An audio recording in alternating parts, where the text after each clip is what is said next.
Warren Morris. It's a deep drive down the right field line. That ball is gone! LSU wins the College World Series on a home run by Morris.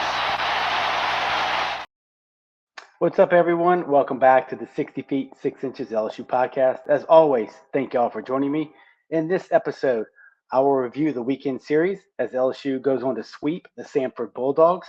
I will give you my three big things that I learned from the weekend. How did I do on my Get Right, Stay Right picks, the SEC rundown, and please make sure to tune in as I will be joined by Zach Lee from Tigers Avenue to give me his take on the LSU Tigers weekend. As always, you can find the 60 Feet 6 Inches LSU podcast on Apple, Google, Spotify, and other major audio platforms. If you are viewing this on the 60 Feet 6 Inches LSU Pod YouTube channel, please make sure to subscribe so that you don't miss out on any of the content throughout the year. On Twitter, the account is at 60FT6IN LSU Pod. Make sure to hit that notifications bell and interact with me on Twitter as well. If you missed the last episode, I previewed the three-game series versus Samford. And as always, that podcast is linked on the Twitter account in both podcast and YouTube versions. So I want to say I have to apologize for canceling the live stream, the Instant Analysis podcast on Sunday afternoon following the LSU series. But stay tuned because that is the plan moving forward, to have that available on Sundays after each weekend series. I do realize that some of the SEC series for the Tigers will finish on Saturday due to a Thursday start, but I want to be consistent and make sure you know when to tune in. But as of right now, the plan is to have the live streams, the instant analysis with different guests on each weekend on Sunday afternoon around 5 or 5:30. All right, let's get into it. The final non-conference series of the year as Samford came to town for the three-game set. As y'all know by now, LSU sweeps the series by taking all three games by virtue of the 10-run rule. Friday, they win 11-1. Saturday, the Tigers win 12-0. And then finally on Sunday, LSU finishes off Samford with a 13-1 victory. Let's get into it. Friday night, Skeens was on the mound per his usual spot. And once again, Paul Skeens continues to be dominant over the competition. I really liked what I saw out of Skeens on Friday, whereas last week, if you remember, I did complain a little bit about him not using or showing enough of his secondary and complementary pitches, specifically his slider and his changeup. But we saw plenty of that on Friday night, almost as if they were listening to the pod. I doubt Wes Johnson has time to listen to the pod, but if he does, what's up, Coach? Skeens did a really good job of showing his slider early. You saw him flashing it already in the first inning, and I thought he did a good job of keeping Samford off balance. Now, it's tough when they're going to gear up for 97-100. Unfortunately, the radar gun was broken after the first inning, but you saw him throw that slider, I would say, more in the first two innings and then through his entire last outing. I thought he did a very good job early in the game of keeping his fastball down in the zone. Obviously, it's going to be tough to hit with two strikes above your hands, but early in the count, it was at the knees or below, so very good job by Skeens. And I thought it was a very efficient outing early on. He didn't try to strike out everybody, but in the end, he still managed to get 12 strikeouts on the night. Paul Skeens' line for Friday was 6 innings pitched, 2 hits, 1 earned, 1 walk, 12 Ks, all in 94 pitches. So to me, to wrap up Skeens, overall, another very good outing by the LSU ace. And that's going to give A&M something else to prepare for when you look at the use of his slider in this past outing versus the Bulldogs. That's going to go along, obviously, with his four-seam fastball. He has a two-seam fastball that tails away or sinks away, really, from left-handed hitters. And then he also has a changeup that he's featured a little bit this year, but I imagine that pitch is going to come more into play during SEC games. In terms of the hitters, I thought they started off a little sluggish, but they managed to come around and get 9 hits on the night. They scored in 5 of the 6 innings, finishing off Samford with a 6th spot in the bottom of the 6th. Friday night, it was all about Jared Bear Jones, as he nearly hits a home run in the 2nd inning, one they had to go to review for and ruled it like the longest single probably LSU he will have in his career, as it hits the top of the fence, bounces back in, but they ruled that to be a single. And he was also back in the lineup at first base, which was something not necessarily new, but Kay Beloso had taken a couple games away from Jones as he was in a little bit of a mini slump, but you saw Jones get back in the lineup with a vengeance this weekend. In the 5th inning, LSU's up 3-1, and Jones hits a 2-run bomb, And then again, Jones comes up in the sixth and hits another 2-run home run to power LSU to the win. This was the theme of the weekend as LSU did an absolutely amazing job of finishing off the inning in the sixth. And this is what I mean when I say finishing off the inning. So in the sixth, you had Kling, who singled, stole second, scored on a Morgan single. Cruz then follows Trey's single up with a single of his own. Tommy White hits a double. Neal walks. JT flies out for the second out. And then Jones hits a home run. So that's scoring runs with 2 outs. That is stringing hits together. That is not giving away at bats. And that was just a huge theme for the weekend. And I'll show you some of that on Saturday and Sunday, and then really put a cap on it at the end of the podcast. Following Skeens was Raleigh Cooper. He's not on the MIA list anymore. He makes his first appearance since the Iowa game in Round Rock. So it was good to see Coop get in there. And easy peasy, Coop got back to his usual things, had another clean 7th inning for the Tigers. Moving on to Saturday night, LSU wins that game 12-0.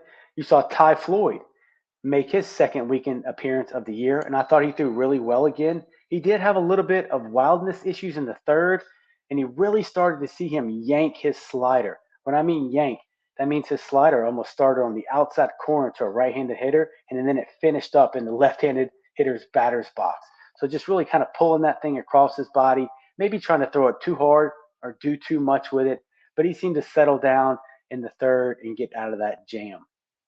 Once again, as we know, Floyd's going to flash that mid-90s fastball with a changeup and a slider, all for strikes. And I've been very impressed with Ty so far as he has been able to bust right-handed and left-handed hitters in with that 94 to 96 mile per hour fastball with 2 strikes.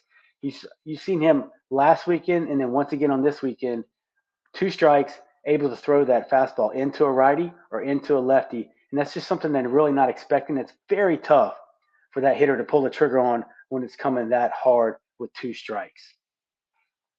Floyd's line on the night was 5 innings pitched, no hits, 3 walks, 6 Ks, and 86 pitches. Following Floyd was old nasty Nate Ackenhausen. He did relieve Floyd, and unfortunately, he gave up the only hit of the night to Samford as they missed out on a combined no-hitter. But once again, Ackenhausen looked great, and that's kind of what we've come to expect in non-conference play from Nasty Nate. 2 innings pitched, 1 hit, 3 Ks. So on the night, the Tiger pitchers dominated. Floyd has shined in his last 2 outings, and it's going to be nice to see him and a step up in competition in College Station this weekend. From the hitter side of things on Saturday night, they absolutely went off. Kind of a throwback to when I played with the Gorilla Ball era in the mid to late 90s. 5 home runs, accounting for all 12 LSU runs. Cruz had a 2-run shot in the first. He had a phenomenal weekend. Always good to see Cruz missiles flying out of the box. Jones picking up where he left off on Friday night, where he hit 2 home runs.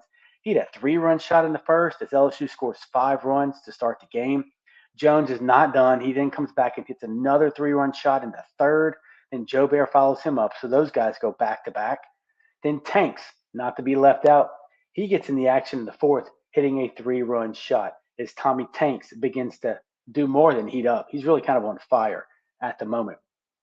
LSU scored in 3 of the 6 innings. They were able to hit. They showed off that pop 1 through 9 in the order. And what you really saw them do, every home run they hit was to the opposite field. Well, except for Joe Bear, he pulled his. But everybody, all the righties to the opposite field, anywhere from center over to right field. So those guys have got a ton of opposite field power. And that shows me, one, they're not afraid to go opposite field, especially in this day and age of shifts. And you see guys at the big league level and even sometimes at the college level, they just refuse to hit away from the shift. They refuse to lay down a bunt. They refuse to get jammed on a fastball and hit one out of the way of the shift just to get on and to try to move base runners.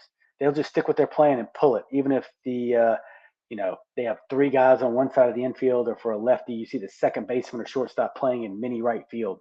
It just annoys the crap out of me.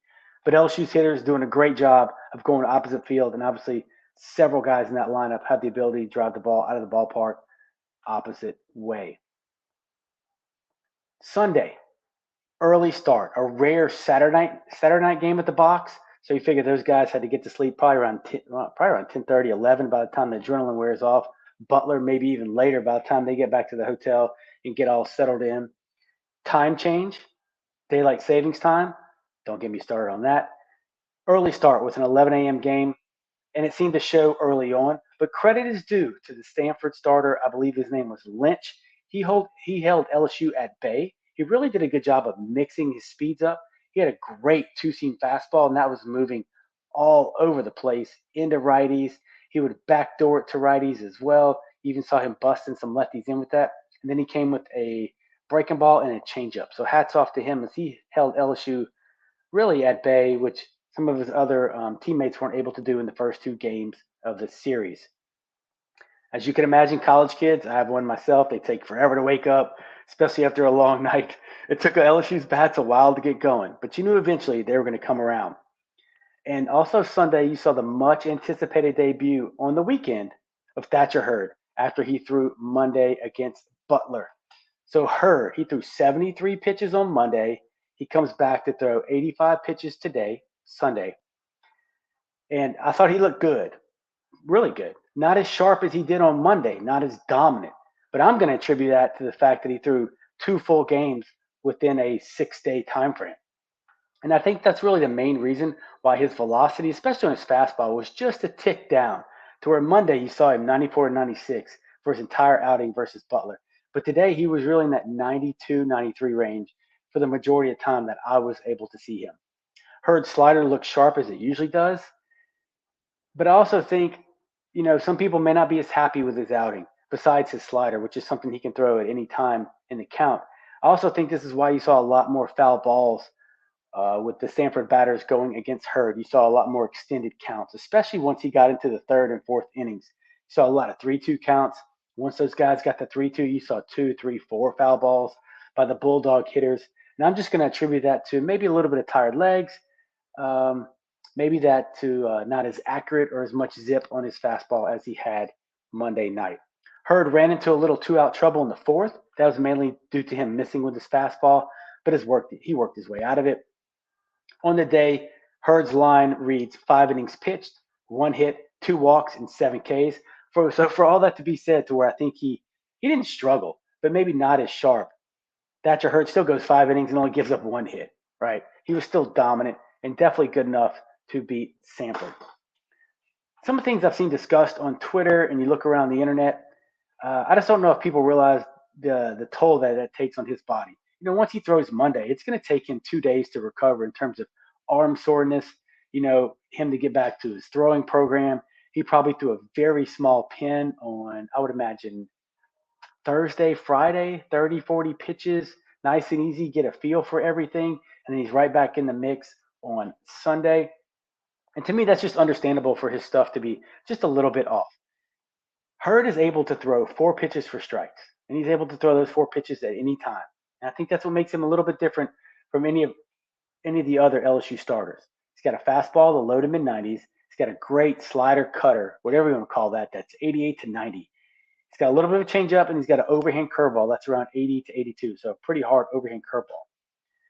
And while he may not have 97 to 100 like Skeens, he has the ability to throw 2-1 changeups, 2-1 sliders, the ability to throw 3-1 sliders, and then throw it again 3-2. So what he may lack in some fastball velocity, I think he has a ton of pitchability, meaning he can locate in and out with all those pitches, and he can change speeds and throw breaking balls and non-breaking ball counts. Now Hurd gets a full week of rest before he faces the Aggies in College Station. So another step up in competition for that young man. You got to remember, he only had nine appearances for UCLA last year before he got hurt. So he didn't get a chance to really get in the thick of Pac-12 play. So this is going to be a nice test for Hurd on Sunday in College Station. Are there going to be some adjustments that need to be made? Sure. Are there going to be some ups and downs maybe on Sunday for Hurd? Yeah, it's to be expected. I would expect the same from Ty Floyd and also Paul Skeens, right? As more teams see you, as more teams get a book on you, and as these hitters get a better plan in terms of how you're going to attack them in the SEC with all the analytics and video that they have, it's Wes Johnson, those guys are going to have to adjust on the fly as well. When you look at the hitters, as I mentioned, LSU hitters had a little bit of trouble getting going early in that game, but the Tigers scored 2 in the third, 2 in the fifth, and a monster 9 spot in the seventh to finish off Samford. Cruz hits a 2-run home run in the third. Look, we know he can hit. He had a phenomenal weekend at the plate, but I loved his defense this year. I put it out on Twitter. Cruz is a true gap to gap center fielder. That guy can go get it in left center just as well as right center. He can track balls down on the warning track. He has a really great sense of knowing how close he is to the fence, how many steps he has before he takes to run into the wall. He has a very good idea of when he's chasing balls down in the gap, when to look for the wall, and when to get his eye back. And I think he does a great job coming in on shallow hit fly balls and diving at balls in front of him. So I don't know if he's necessarily picked it up on the defensive side, but you're just really seeing flashes of him this year of how good of a true center fielder he actually is. Off my Cruz sandbox here. All right. So in the seventh, Tommy White hits a monster grand slam to dead center. Great pimp job by that young man to extend the LSU lead. But here we go again with 2 outs. LSU finishes off the inning and really finishes off the game. So after White's grand slam, Jobert K's. Thompson then works a 3-2 walk with 2 outs. Jones singles. Milazzo, who got a couple of plate appearances this weekend, he's been swinging the bat pretty well coming off the bench. Actually, really well. Milazzo hits a double. Geaux works another 3-2 walk with 2 outs. So that's right there. Thompson walk, Jones single, Milazzo double, Geaux another walk, 3-2. And then finally the freshman, Paxton Kling, monster weekend for that young man. He ends the game with a walk-off 3-run home run. That is how you finish off an inning. And, obviously they finished off the game, but that is how you extend innings and really just deflate the other team is when you have the ability to do that 1 through 9.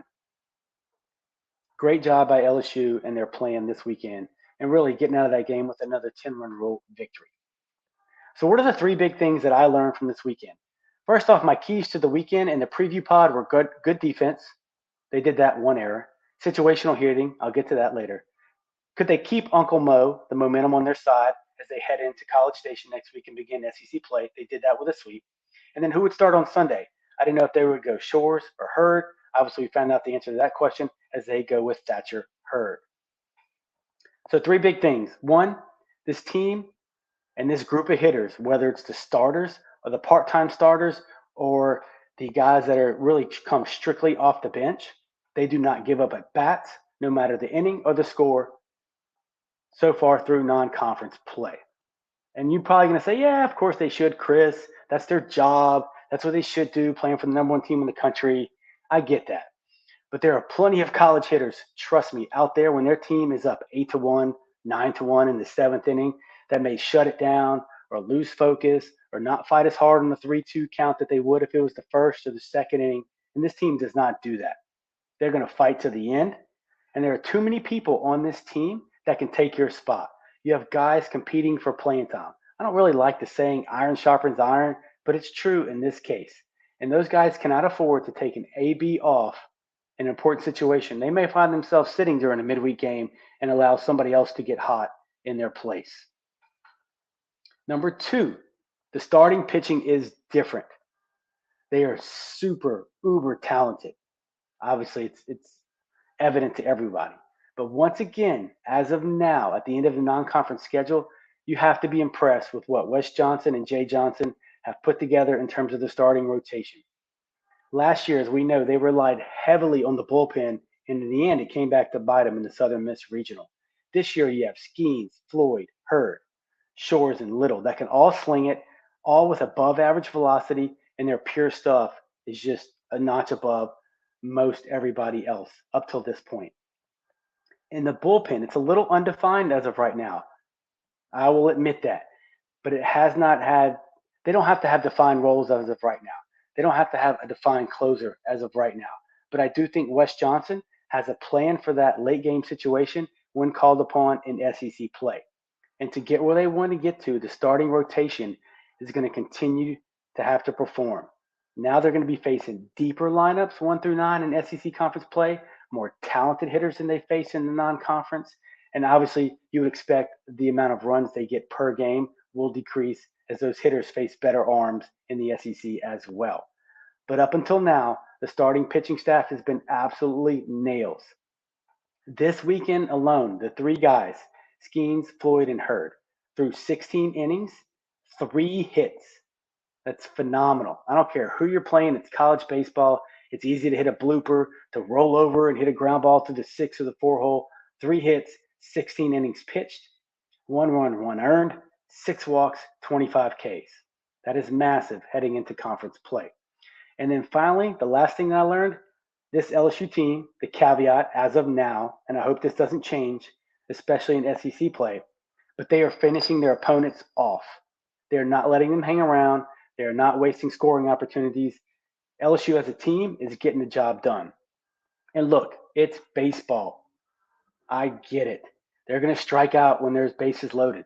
They're going to hit into a bases loaded double play. They're not going to get the run home from third base with less than 2 outs. You can turn on the World Baseball Classic right now, enter any Major League Baseball game or spring training game, and those guys are doing the same thing. They're punching out with guys on third base. They're hitting infield pop-ups. They're rolling over with 1 out and a man on third instead of getting the run home. But LSU is doing a phenomenal job of taking advantage when scoring opportunities present themselves. Here is the gold-plated money stat of the weekend. LSU scored 36 runs this weekend in a 3-game set versus Samford. Of those 36, 18 runs were scored with 2 outs. Half of their runs scored this weekend were with 2 outs. There you go. Impress your friends, your family, your baseball aficionados. That is how you finish teams off. That is how you finish innings off. And that is how you really debilitate or demoralize an opponent to where they think they're going to get out of a jam with no runs or 1 run. But nope, you don't only get one, you get 2, 3, and you extend the innings. And maybe you get another pitcher out the game and get somebody else warmed up in the pen and get that guy in the game. All right, get right, stay right list. How did your guy do on his picks for the weekend? So for get right, I had Joe Bear. I'm going to call it a push. He's still hitting the ball hard. He's having some bad luck. On the weekend, Joe Bear went 2 for 7. He hit 285 with a home run. He did not have an at bat on Friday night. And it's just kind of bad luck. Still hitting the ball in the screws. A lot of times it's right at people. He's always seems like he's always up there in the exit velocity stat that LSU baseball data puts up. But for Joe Bear, I'm going to call it a push. Get right, I also had Riley Cooper. I'm going to call that a hit for me. We hadn't seen him, it feels like, in 2 weeks. So he did get 2 appearances this weekend versus Samford. On the weekend, 2 2/3, 1 hit, 1 walk, 2 Ks. Great job by Cooper to get out there, get settled again, get a feel for all of his pitches. And as we know, he's going to be a massive piece of this bullpen moving forward. Stay right. Ding, ding, ding. I crushed it this weekend. I pat myself on the back. Kling, Paxton Kling. That's a definite hit. Phenomenal weekend for that young man. He went 6 for 11. He hit 545, a double, a home run, 6 runs scored, and oh, by the way, no strikeouts for the freshman. He just continues to get better and better at the plate. He's playing fabulous in right field.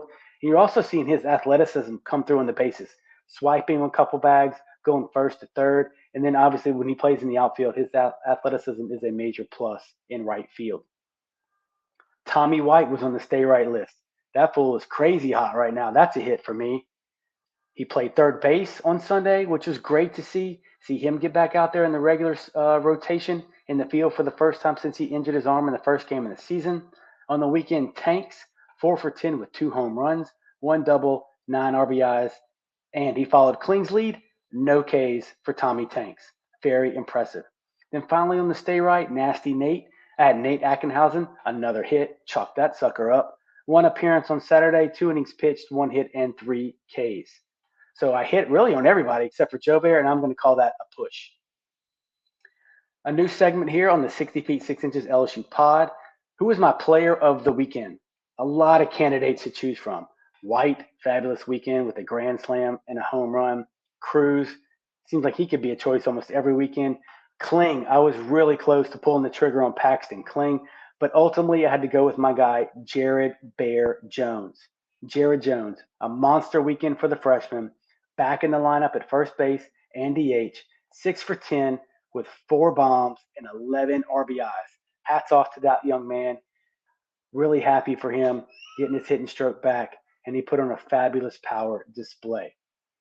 Really quick, the SEC rundown. So in the SEC East, we had Tennessee, Kentucky, South Carolina, and Florida all sweep.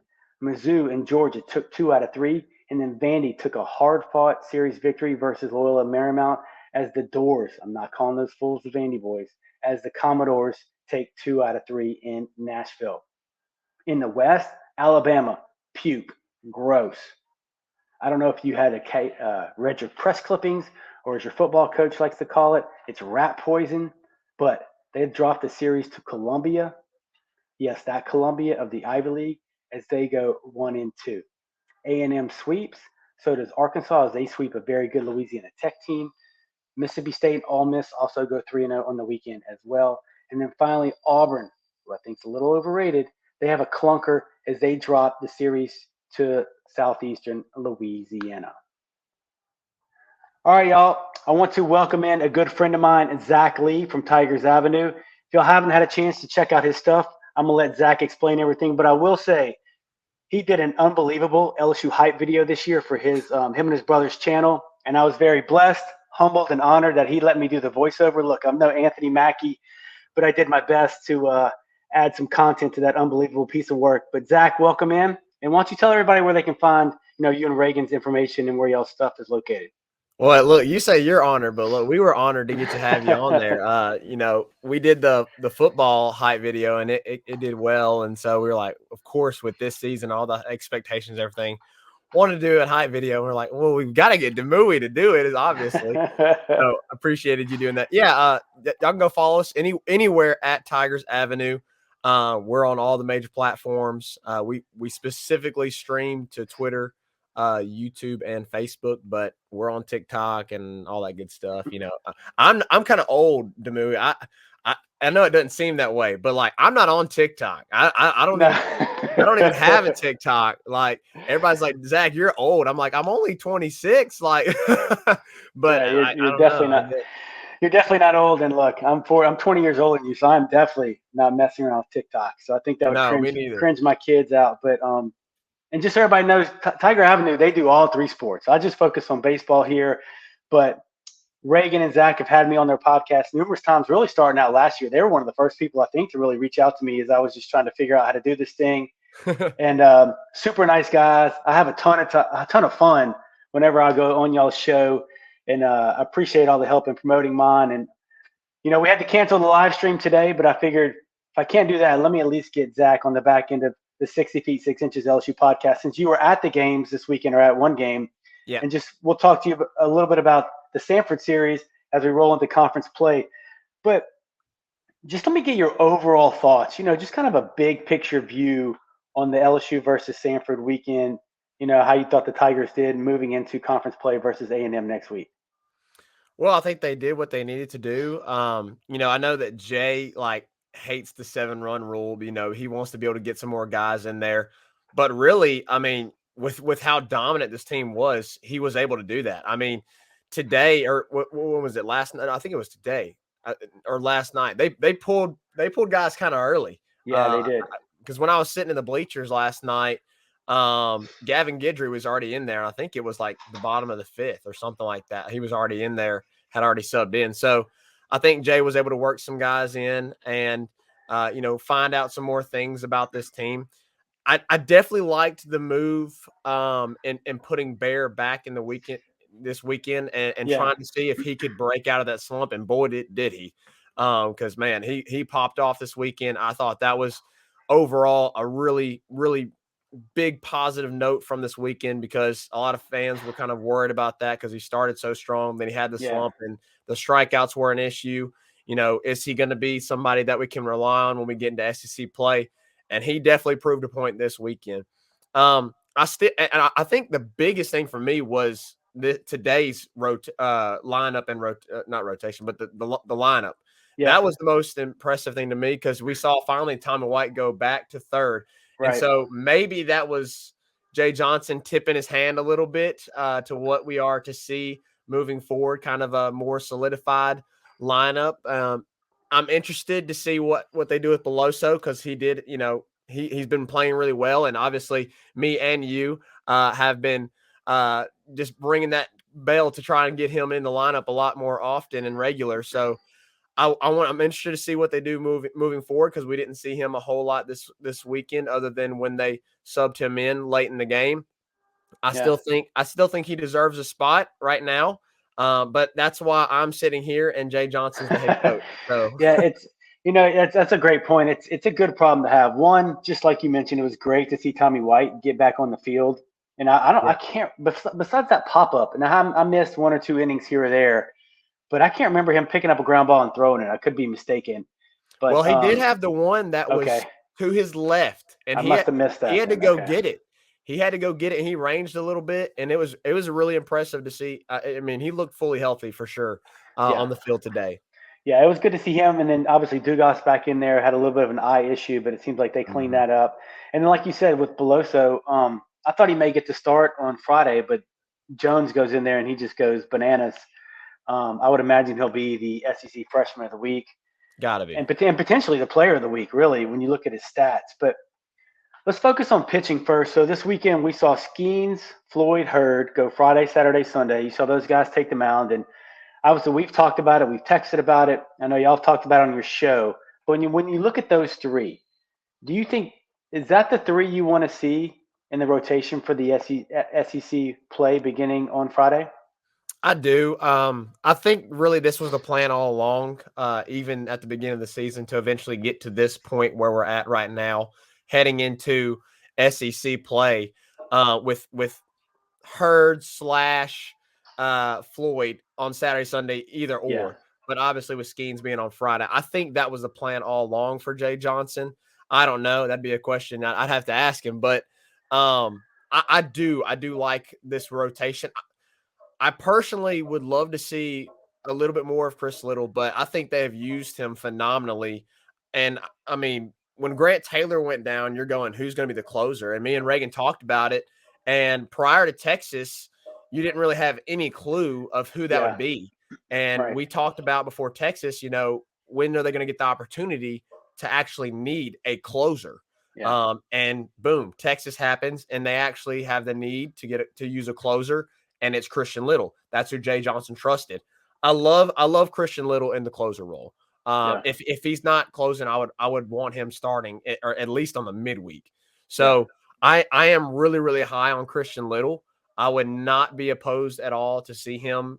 If one of the other guys begins to struggle, right, later on in the season, him get inserted. I would love to see that. But this three right now, with how they're all three pitching, because they all looked phenomenal this weekend. I understand it's Samford, but they did out and they went out and they did what they were supposed to do. They were hitting their exactly. spots. They were dominating. All three of them were dominant this weekend. And so, yeah, I fully believe that that's the three I would like to see moving forward. Yeah, I mean that's a great point you brought up about Little, and I agree with you there. To where if somebody falters, I think you could see him take over a spot, or even if let's say Hurd or even Floyd, if one of those guys has a bad outing, my bad, maybe they have trouble getting through the fourth. Yeah. You, the good thing now with this pitching staff is you have depth and you have guys that can stretch out. Cooper can stretch out. Ackenhausen can give you 3 to 4. Um, Dutton is kind of your emergency guy. You've seen Edwards give you up to 4, and then Little, obviously, he's got power stuff. He can give you 3 to 4 too. The question is, what do you do with Chase Shores now? Yeah. What is the plan for that? I mean, the ceiling is, the sky's the limit for that young man. What do you think they do with Shores? I think he becomes the weekday guy. I Yeah, think we'll see him on the weekdays probably pretty regularly. I mean, I don't know for sure what they decide to do with him. Maybe he becomes a bullpen guy, but if he's going to be somebody that you start grooming, to be in the weekend rotation, down the line next year or 2 years from now, whenever that is, I want to see them begin to groom him and get used to that, which of course he was doing that on Sundays. But now that he has been put back into the bullpen, maybe they need to consider the weekdays, the midweek games, so that he can, begin to better his craft for way down the line. And I know Wes Johnson is going to do a phenomenal job with him. yeah, Because I mean, he looks really good. He's still young, and we haven't seen him quite have like just this dominant outing yet. He's kind of been good here and there, and then they've kind of. I mean, he hasn't stretched, I don't think, super long, unless you can tell me otherwise. You're the no, I don't stat think guy, he's so no. I don't think he's really gone past 4 that I can remember, or 4 yeah, complete. So, I've said it before. I've said it on other people's podcasts. I've said it on Twitter. I think he's the perfect midweek guy Yeah, because I agree. LSU plays good competition in the midweek. You know, they play ULL, they play potential regional teams. Lamar could be a 3 seed in somebody's regional. You know, and he can go out there with less pressure. It's not the SEC. He can go out there and go 4 or 5. If he gives up a couple runs, that's fine. And then everybody, I've seen a lot of people talk about putting Shores in the bullpen, and I just want to remind everybody. I'm not trying to get on my soapbox here, but coming out of the bullpen is just so much different. When everybody was a starter in high school, coming out of the pen is very different in terms of some guys cannot get loose very quickly. It takes them, 30 minutes to get loose. Some guys are not able to have one pitch for a strike whenever you come out of the bullpen, which is what you need. And some guys don't like throwing out the stretch. That's something obviously starters, the goal is for them never to do that, right? But they don't do that as much as guys in the pen. So that's just a different mindset, a different mentality. Can freshmen do it? Absolutely. But I'm sure they've had those conversations with him, and he just may not be comfortable doing that. So I think that's a lot of people want to see him close, and he maybe he could. I just think people just can't assume that everybody just because you throw 98 then you could automatically close and be effective. Yeah. That's just my opinion. All right, a lot of candidates for this honor. This is something new I'm going to start doing, I think, on these review pods. A player of the weekend. Man, you got some guys to choose from. All right, Zach, who is your player of the weekend for the Tigers? Well, I'm gonna go off, what you usually do. Get right, stay right. Okay. Okay. I see you. Get right. I mean, it should be pretty obvious, right? Bear Jones was phenomenal this weekend. No doubt. He had what was it, 4 home runs this week? Should have had 3, right? Because on Friday night they ruled the one, right. that it wasn't a home run. I didn't get to see that play, but Reagan told me it hit like the back fence line or whatever. It was a weird play. Yeah, it's like it hit almost like they have like a little bit of fencing right behind the yellow line, and it looked like it hit that and it popped straight back up. Yeah, I'm like, if it's above the yellow line, is it not a home run? I mean, it was. It may have been 6 inches above that yellow line, but yeah, he could have had 3 on Friday night. But anyway, yeah. Either way, but like, I mean, he was just pop. And what's also really interesting is he went oppo a couple times this weekend. Yeah, right, no doubt. Went dead center, went in left. So really, it kind of sucked. I got to be honest because we on Saturday I'm like we're in left field. I'm like we could get something, and everybody went oppo.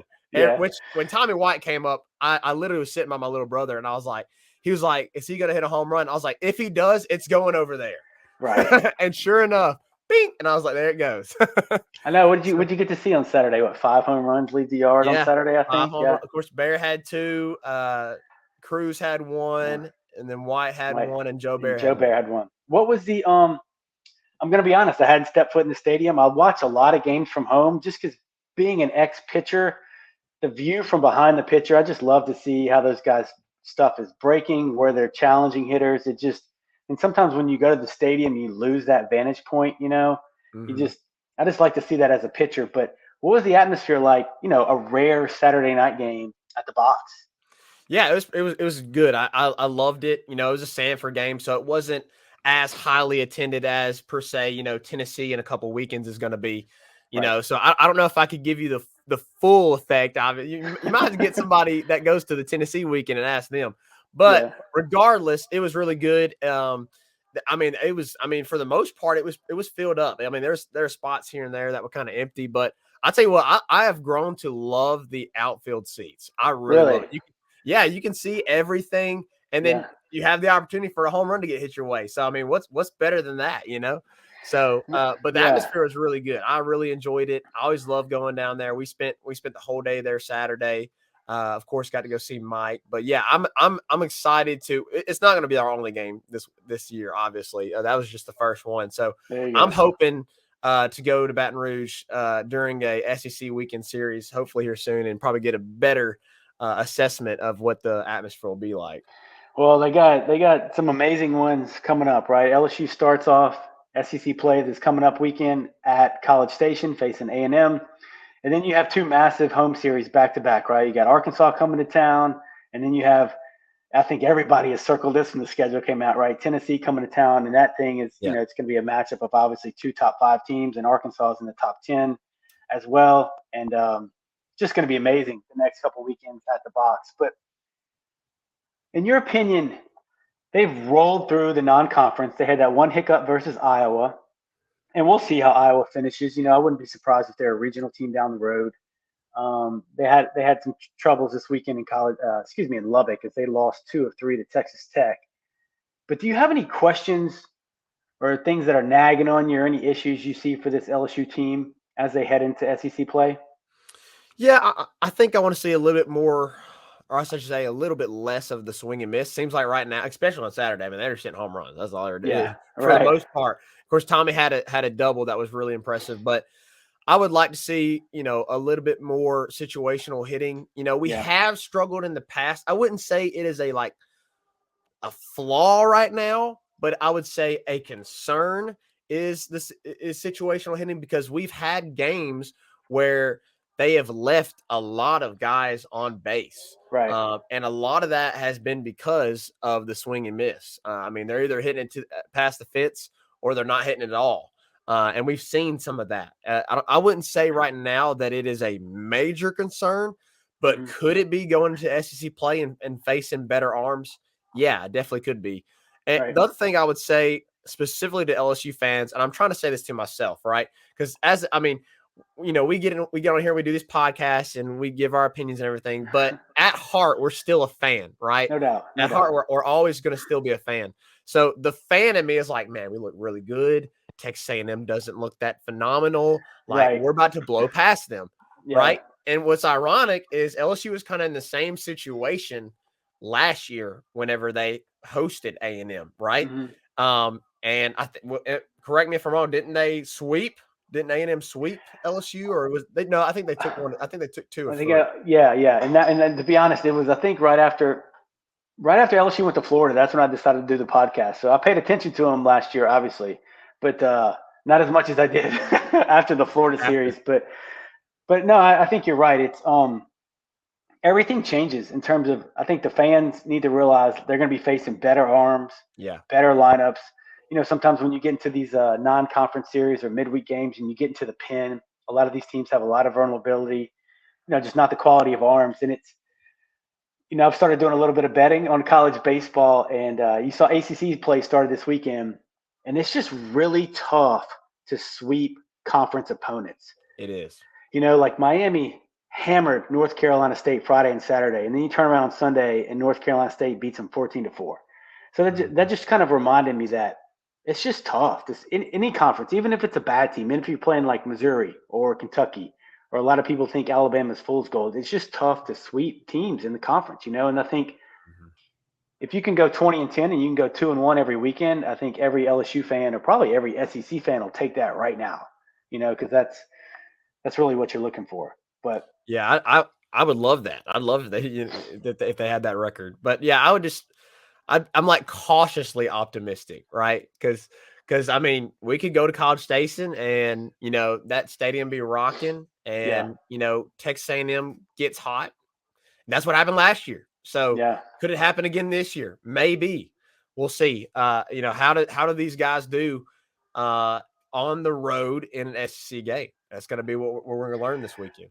You're right. Yeah, I think there's definitely some guys that haven't experienced that. More so from the pitching perspective versus the hitting perspective, I Yeah. think. So, yeah, it's going to be fun, But I think, and this leads me into my next question. Now, this is a little bit off the wall, but not off the wall, but y'all do a great job of covering really every sport, right? Women's basketball, men's basketball. I've seen y'all go live and y'all talk about all the topics, right? Y'all are hot and heavy in football season doing football stuff. And I knew you were going to come on, and I wanted to ask you this question. So if you look at the kind of Scott Woodward hires, right? You got Kim Mulkey, Brian Kelly, and now Jay Johnson. They're all in their second year. How would you, I mean, this is super subjective, right? But how would you compare the Jay Johnson hire to those other two? When you're looking at women's basketball, that's probably the fourth major sport, right? Mm-hmm. So you're looking at 3 of the top 4 major sports, and obviously we know how basketball did. But when you look at Jay Johnson, his pedigree from Arizona, him coming over here, and what he's been able to do with the baseball team so far, just kind of in the beginning of his second year, what do you make of that hire so far when you compare that to Mulkey and Kelly? Well, I'd say first off, I think it's a great hire. Yeah. I think with the talent that LSU brings in and the way that Jay Johnson runs a program, it's an ingredients for success. So either way, it's phenomenal higher.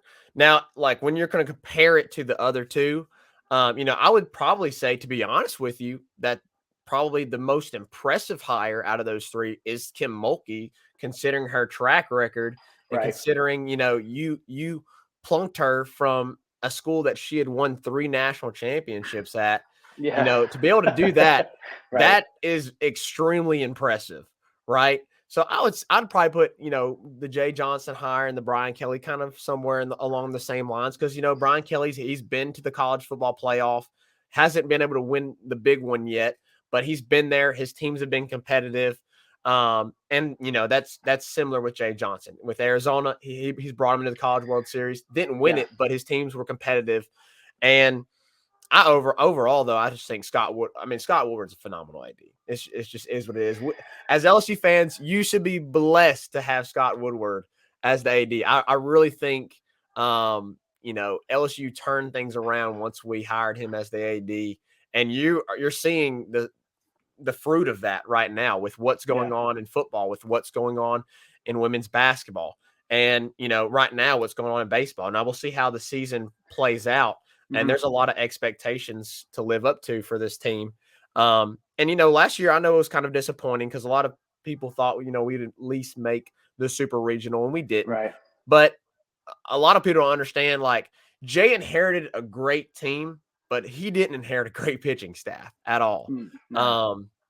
And he had to completely turn that around this offseason, and boy, did he. I mean, I mentioned this on our podcast, on our last podcast. Blake Money, I love Blake Money, but you haven't hardly seen a whole lot of Blake Money, right? Yeah, you're right. It's a great point. Year.